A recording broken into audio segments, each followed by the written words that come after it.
തൃശൂർ തൃപ്രയാറിൽ കാറിലുള്ളവരെ ആക്രമിച്ച് ലക്ഷങ്ങളുടെ കുഴൽപ്പണം കവർന്ന കേസിൽ പ്രധാനികളിൽ ഒരാൾ പോലീസിന്റെ കസ്റ്റഡിയിൽ.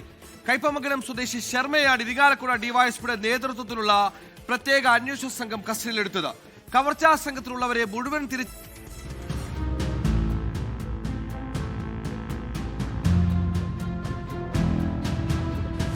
19 രാത്രിയാണ് രൂപയ്ക്ക് പകരം ഡോളർ നൽകാമെന്ന് കബളിപ്പിച്ച് പട്ടാമ്പി വിളയൂരിലെ കോൺഗ്രസ് പഞ്ചായത്ത് അംഗം മുഹമ്മദ് റാഫി ഉൾപ്പെടുന്ന സംഘത്തെ കവർച്ചാ സംഘം തൃശൂർ തൃപ്രയാറിലേക്ക് വിളിച്ചു വരുത്തിയത്. കിഴക്കേ നടയിലുള്ള ആമലത്തുകുളങ്ങര ക്ഷേത്രത്തിന് സമീപത്ത് വെച്ച് കാർ ആക്രമിച്ച സംഘം മുളകുപൊടി സ്പ്രേ ചെയ്ത് പണം കൈക്കലാക്കി ഇന്നോവ കാറിൽ കടന്നുകളയുകയായിരുന്നു.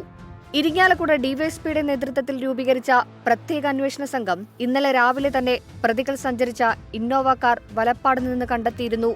കാർ വാടകയ്ക്കെടുത്തത് കയ്പമംഗലം സ്വദേശി ശർമ്മയുടെ നേതൃത്വത്തിലാണെന്നാണ് പോലീസിന് ലഭിച്ച വിവരം. ഇയാളെയാണ് ഇന്ന് പുലർച്ചെയോടെ അന്വേഷണ സംഘം കസ്റ്റഡിയിലെടുത്തത്. മുൻപ് തൃപ്രയാറിൽ താമസിച്ചിരുന്ന രഞ്ജിത്തും ശർമ്മയും ചേർന്നാണ് കവർച്ച ആസൂത്രണം ചെയ്തതെന്നാണ് പോലീസിന്റെ നിഗമനം. കവർച്ചാ സംഘത്തിൽ 8 പേരോളം ഉണ്ടായിരുന്നതായും അന്വേഷണ സംഘം ഉറപ്പിക്കുന്നുണ്ട്. സംഘത്തിലെ പ്രധാനിയായ രഞ്ജിത്തിന് വയനാട്ടിൽ സമാനമായ കേസ് നിലവിലുണ്ട്.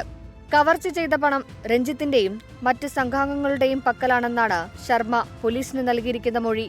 ഇവർ ജില്ല വിട്ടുപോയേക്കാമെന്നും അന്വേഷണ സംഘം കണക്കുകൂട്ടുന്നു. എന്നാൽ കോൺഗ്രസ് പഞ്ചായത്ത് അംഗം മുഹമ്മദ് റാഫി അടക്കമുള്ളവർ കൊണ്ടുവന്ന പണം എത്രയാണെന്നത് പോലീസ് ഇപ്പോൾ ഉറപ്പിക്കുന്നുമില്ല. രഞ്ജിത്തിനെ കസ്റ്റഡിയിലെടുത്ത ശേഷം മാത്രമേ ഇക്കാര്യം വ്യക്തമാകൂവെന്നാണ് അന്വേഷണ സംഘം പറയുന്നത്. 24 തൃശൂർ.